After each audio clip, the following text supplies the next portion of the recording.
Could you remind us where the concept behind patient capital came from? Well, the gestation of the patient capital idea is that in summary, the UK has been for many years, arguably for centuries, a leader with respect to innovation and scientific discovery. If you go back to the 18th century and before, UK scientists have led the world in terms of scientific discovery and innovation and the application of science. And indeed, for large parts of that period of time, the UK was very good at adopting technology and deploying it to commercial benefit, and that was essentially the foundation of the Industrial Revolution. We're going back a long time now. More recently, in the latter half of the 20th century and indeed in the 21st century, the UK has lost the art of exploiting that technological and scientific lead that we still have in our universities and research foundation. The UK has had a very poor track record of commercialising great scientific discoveries that occur here in the UK. And the reason that we've not been good at it is because I think there's been a market failure. There's been a capital market failure in that investors, owners of capital have not, or deployers of capital, have not invested in that young technology to enable it to commercialise rapidly. Typically, the technology is being commercialised in other parts of the world, in Europe and particularly in North America. Now that's a pretty sad indictment because we do lead the world in terms of scientific innovation. We have some of the best universities in the world. I mean, for example, Oxford University is the #1 science university in the world, and Cambridge ranks equally highly as well, or close behind. So we still lead in terms of scientific innovation, but as I've said, we haven't been able to exploit that scientific innovation and commercialise it to the benefit of the economy. And that is a challenge for the UK economy, but it's also an opportunity for investors because there are great bits of technology coming out of our research institutions which are ripe for investment and where we believe we can deliver great returns. So within my investment universe, which is broad, it stretches from very small businesses, unquoted, all the way up to the largest quoted businesses, both here in the UK and internationally.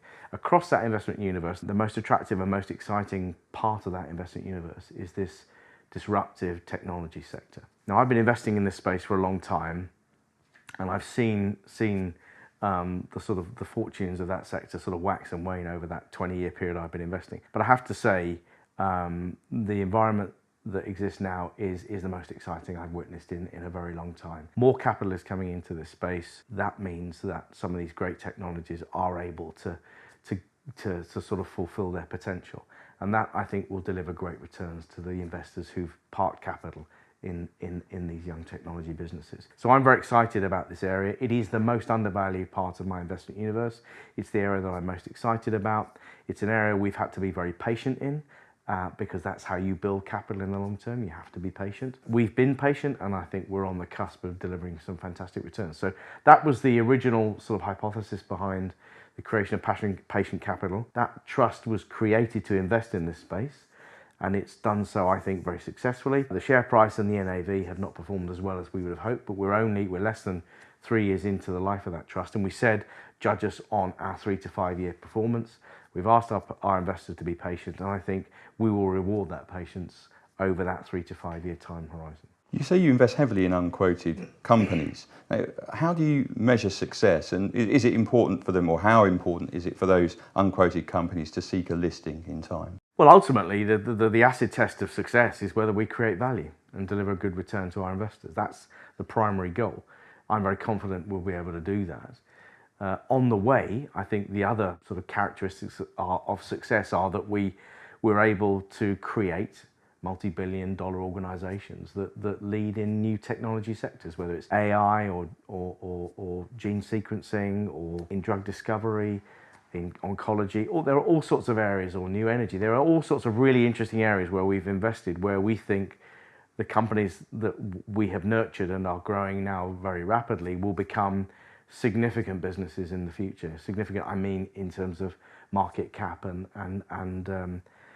indeed we think many of them will become household names. You know, FTSE 100 constituents, for example. So we measure success first and foremost by delivering on what we said in terms of returns to our investors. But you know, the other characteristics of success are that we are able to demonstrate that we can, through the application of long-term patient capital, can scale great technology to become very successful enterprises.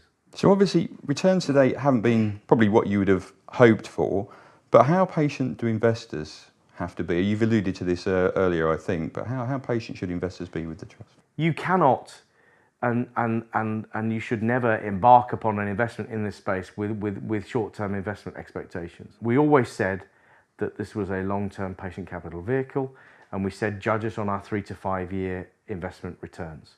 In the near term, the NAV is a bit below our launch NAV. The share price is trading at a discount to NAV. I would much prefer, of course, if we were able to talk today about a premium and an NAV that was above our launch NAV. But what I did say was judge us on our 3 to 5 year investment returns, and we're not yet at year 3. So I think it's far too early for investors to pass judgment. What I can say though is that the portfolio we've built is a fantastic quality portfolio. It's a portfolio of businesses that I'm very excited about, that are delivering in the background, and indeed arguably are way ahead of where we thought we would be in the real world. So we're making great progress with the businesses that we've invested in. They've achieved in large part most of the milestones that we set for them, and it is only a matter of time before that progress in the underlying businesses is reflected in valuation uplifts.